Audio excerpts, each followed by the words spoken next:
May 17th, 2014. I'm going to make this as quick as possible. I've made this point before, but I think it needs to be a standalone video.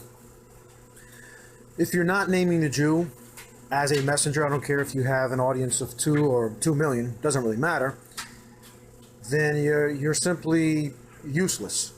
I don't have to say you're not to be trusted or read into it any further than simply making the point here that whether you're a shill or uninformed, or if you believe you're being tactful, whatever it is, there's just simply no excuse for it.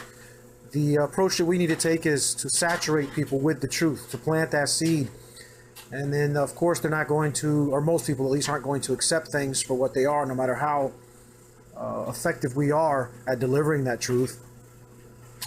But the repetition alone, when they hear it from 10 different people, eventually it's going to sink in. And if it doesn't, then they're pretty useless anyways, even to themselves. So there's just really no acceptable excuse that I've ever heard over the years for holding back.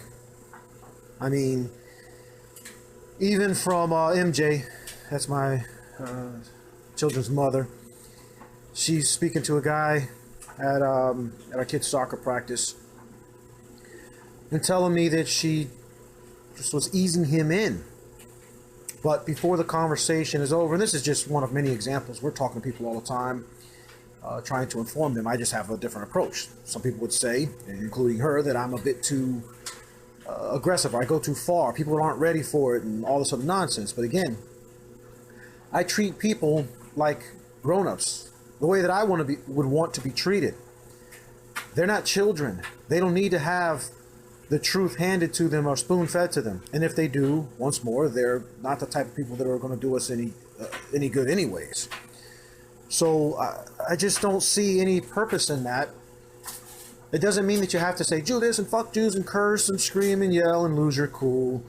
There's always a sensible approach to take, depending on what angle the discussion they're coming from, or how the topic came up, or how you broach the subject, whatever.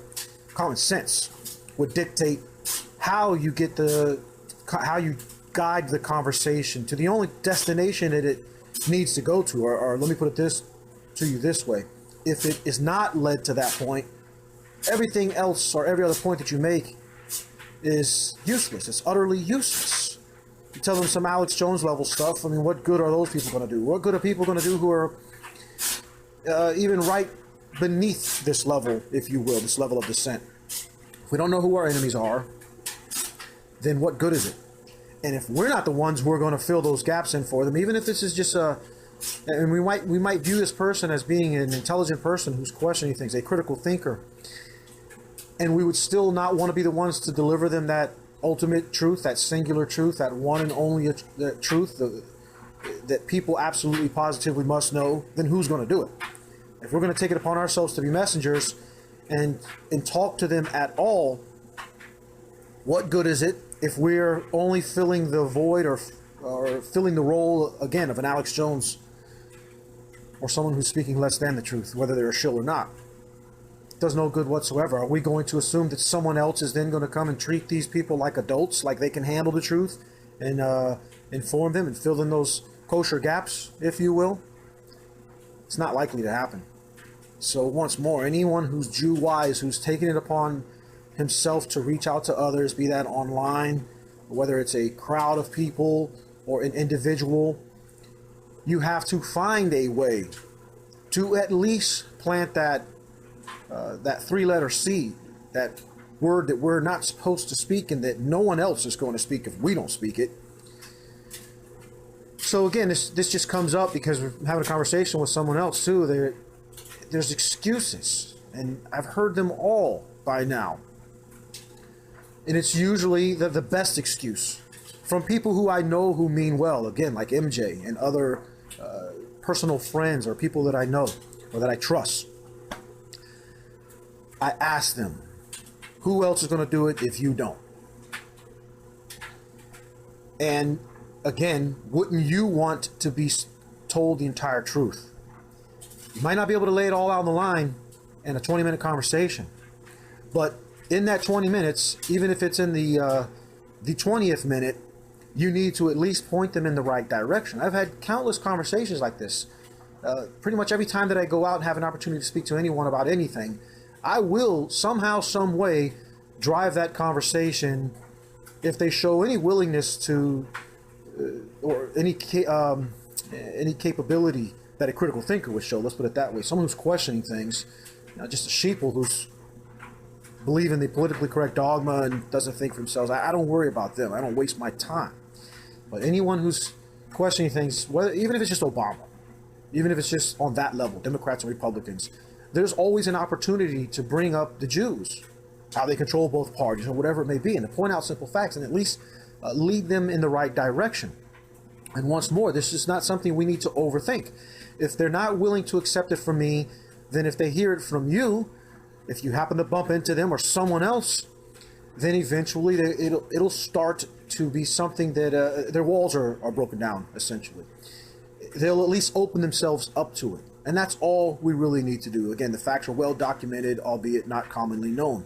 In other words, if someone looks for the truth, they will find it, if they start asking the right questions and looking in the right direction. Otherwise, you can have people who get stuck on that Alex Jones level forever because they never have this simple point made. Or again, they're never told who the real culprits are. Not in a way, or not from enough people that they would take it seriously and look into these things themselves. Really, I don't mean to be, I guess I could say egocentric, there's probably a better term for it. But I don't mean to apply my level of critical thought to everyone else. But at the same time, I'm not some arrogant bastard who's going to think I'm better than anyone else either. So if I'm taking the time to speak to somebody, I'm going to give them the benefit of the doubt. Assume that they're capable of putting two and two together, pointing them in the right direction. I could have used some guidance. I've only been aware about 7 years or so. If someone would have told me these things 20 years ago and at least pointed me in the right direction, I would have then been able to go on and figure it out myself. I treat each and every individual that I come across, whether it's through a video or when I meet them in the streets, the same level of respect. And even if 99 out of 100 of them aren't worthy, then so be it. But they're not going to come up short on their search from truth due to something that I held back on. Once more, I don't go off Jew, just mindlessly rattling off Jew in anger and emotion and frustration or whatever it may be. It's simply planting that seed. And there's just so many examples that I could come up with right now as far as the topics that are being discussed with people. Or once more, the reason I picked up this video was not really for people who are reaching out to individuals as much as it is for messengers. I mean, there's really absolutely no excuse whatsoever that I could come up with for a so-called truth speaker, a white nationalist, let alone. I mean, that's just absurd. That's when you start thinking, well, these people have a motive. Sure, some of them could be thinking to themselves the same exact excuses, but by and large, I just can't accept that in most instances when people are deliberately holding back on that truth. I mean, they're speaking about blacks and Muslims and everything else, but then they just don't want to speak about the Jews. For what reason? I mean, you know, and these are people that we'll speak with, and they acknowledge that they're Jew-wise, but they have no excuse or no worthy excuse for doing that. And at some point, we have to assume that such people are simply not to be trusted. You know, in the same way that I'm going to move along once a person demonstrates that they're not capable of going anywhere with the information that I'm attempting to provide them with, I move on. And same thing with these people. They need to be shunned. They get the Glenn Miller treatment, as I referred to the other day, and as Rodney Martin and a few of us spoke on a show maybe about a month ago. Once someone demonstrates themselves to be unworthy for whatever reason, weakness, they're cowards, they're flat out liars, whatever it is, they need to be shunned. Their links shouldn't be shared. Their name, if it's mentioned, should be quickly dismissed with no respect whatsoever. There's just no way that you could be a speaker in this white nationalist movement, do radio shows and all sort of nonsense, and not name the Jew. It's crazy. And I just can't accept these excuses when you're reaching out to an audience of people larger than one. You know, you're making a video, you're on a radio show, then you definitely should have the approach that these people who are already at least partially aware and looking for answers, and there's just no excuse whatsoever for people holding back. And that was really the reason why I picked this phone up and hit record. But just thinking here if there's anything else I wanted to say. I really do think this is something I could have said in a 30-second span of time. But I just want to make sure to cover it all because I've witnessed this too many times. I've had to bring this point up or answer in the same manner to the point once it's brought up about this individual, that messenger, or whoever it may be.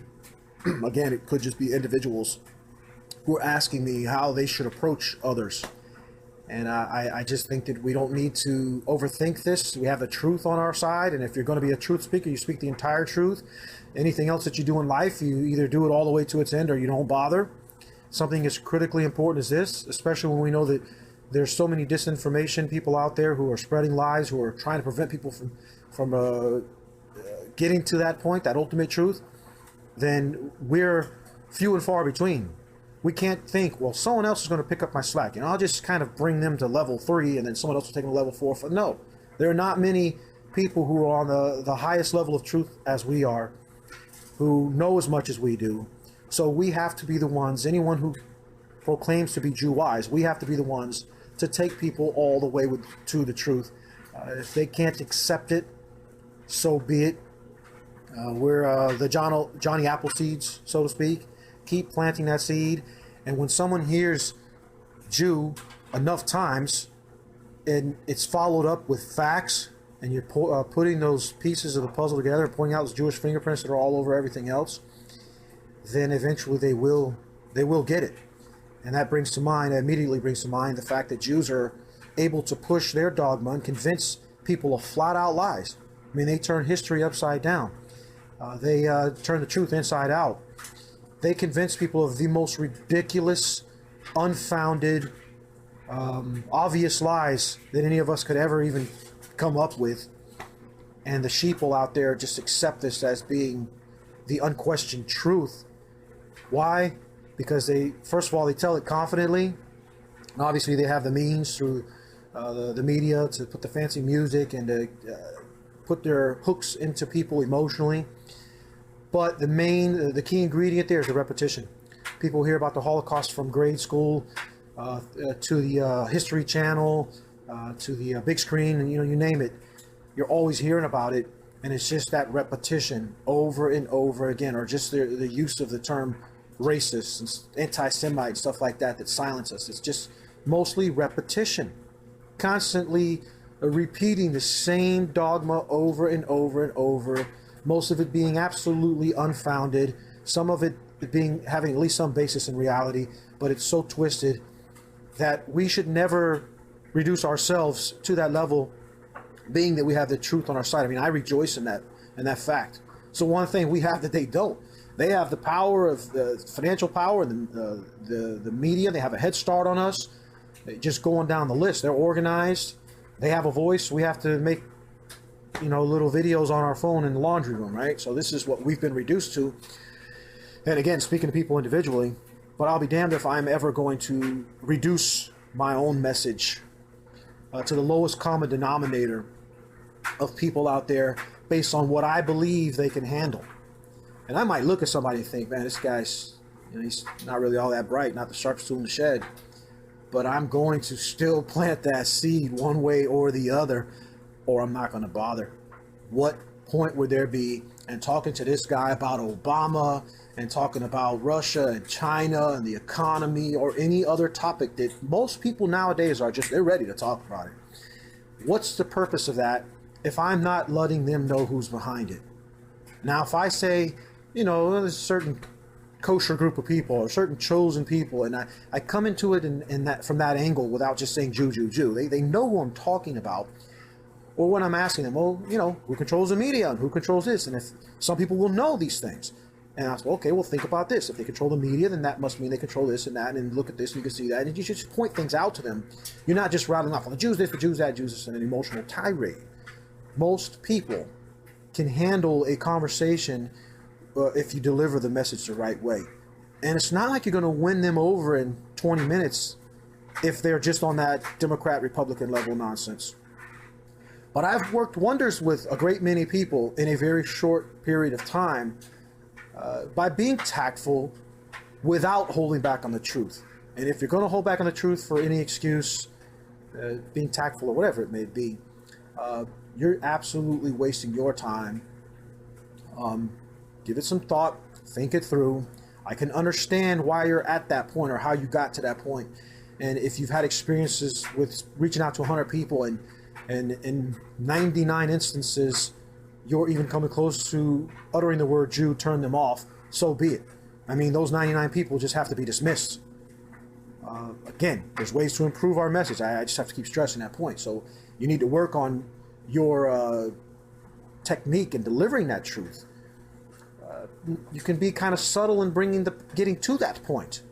But if there's ever a point in your head where you're thinking, well, let me not actually name our enemy. Let me not name the people who are doing A, B, C, all the way through Z to us, that this person's aware of at least some of those things, and I need to let him or her know which direction to look in for the ultimate answers. And failure to do so is an absolute, utter waste of time. I can't think of, and I've never heard, any valid argument to the contrary. Not a person listening to me right now could come back and say, well, Scott, you're wrong because... No, it's just not going to happen. Once more, if we don't fill in those kosher gaps and let people know what direction to look in to find out the answer to the ultimate question of who, then no one else is going to do it. And there are plenty of people who are on that Alex Jones level, or there are plenty of people who are on various levels who will speak partial truths. So if you're going to proclaim yourself to be a truth speaker or a messenger, or you're just simply wanting to inform someone, an individual, a group of people, then you need to, once more, treat them like adults who can, in fact, handle the truth. And don't sell them or yourself short, or the opportunity. Don't squander the opportunity to reach out and plant a seed. And then, again, the responsibility then falls on me and the next man to follow up, to come through with the follow-through and reinforce those points that if the person, they heard you and they couldn't really rebut anything you said, but they've been, the preconditioning, the programming that prevents them from really looking into things, all that stuff has to be overcome. So it might not happen just from one messenger, no matter how great your message may be. And again, not to toot my own horn, but practice makes perfect, right? And I definitely know how to reach out to a person and get them to that point. But it's not always going to work, no matter how effective you are, even if that individual is a critical thinker, even if they are not a waste of your time. So ultimately, as with everything else, the follow-through is what counts when it comes to a general needing the follow-through of his subordinates, his soldiers underneath him. Alone he couldn't do any damage to the enemy. And the same thing when it comes to speaking the truth. We each need to do our part and make a concerted effort to speak the entire truth, or don't waste your goddamn time. And once more, at the very least, don't ever come to me if you've watched this and try to even begin to excuse this nonsense, how a Jew-wise person is effectively, for all practical purposes, being no more than an Alex Jones or anyone else that they criticize. Yeah, between us as Jew-wise people, they're speaking the truth, preaching to the choir. But when it comes to reaching out to others, they are no better than those with whom they criticize. Then it puts them in that same boat, on that same level. Whether their motives are the same or not is a moot point, because the damage is done just the same, or in the very least, because their intentions aren't bad, but in the very least, they're not really helping anything or anyone. So, I don't know. I'm at like 20 minutes here. If I think of something to add, you want to possibly shoot some kind of an excuse over here to me, something I might have forgot to cover, or over all these years and all this experience that I've gained and all the people that I've encountered as messengers. You got something new for me? Some valid reason, justification, or I'd simply call it an excuse? Let me hear it. I just don't understand how a truth speaker, a Jew-wise individual, could ever even suggest for a moment that holding back on speaking that ultimate truth, what we're all here for, is somehow excusable. And once more, if everyone who ever listened to any of my videos over the years, and it's not that I make such wonderful videos, it's not that I'm making points that other people haven't made, but I have reached a lot of people just through sheer effort alone. And if each and every single one of them took it upon themselves to put forth as much effort as I've put, in whatever capacity, by whatever means they have at their disposal, I mean, we would be so much further than we are now. And we've made a lot of progress over the last year or two, no doubt about it, but we would be unimaginably further right now, and presenting a real threat to the Jews. And without naming them, we're never going to threaten them. And once more, if everyone took it upon themselves to just speak this truth and get everyone over this hang-up where just hearing the word Jew automatically shuts them down, if they hear it enough, I promise you they'll open up to it. They'll hear it from a white guy such as myself, and then maybe a black guy or Muslim or whatever else. It doesn't even really take that, to tell you the truth. That's what I used to say. But if they just hear it from other individuals enough times and enough venues, then eventually they'll take it for what it is. And once more, if they don't, they're of no use to us anyways. So no matter how you cut it, it keeps things simple on our end to simply speak the truth to anyone and everyone who will hear us, who will give us the platform, who will give us the time of day and the opportunity to plant those seeds. So there's no reason to overthink it. You speak the truth, you improve upon your message, no doubt about that, but ultimately you never hold back. And those who are capable of getting it, who are of any use to themselves or to us, they will. And those who won't never will anyways. All right, I'll leave it at that for now.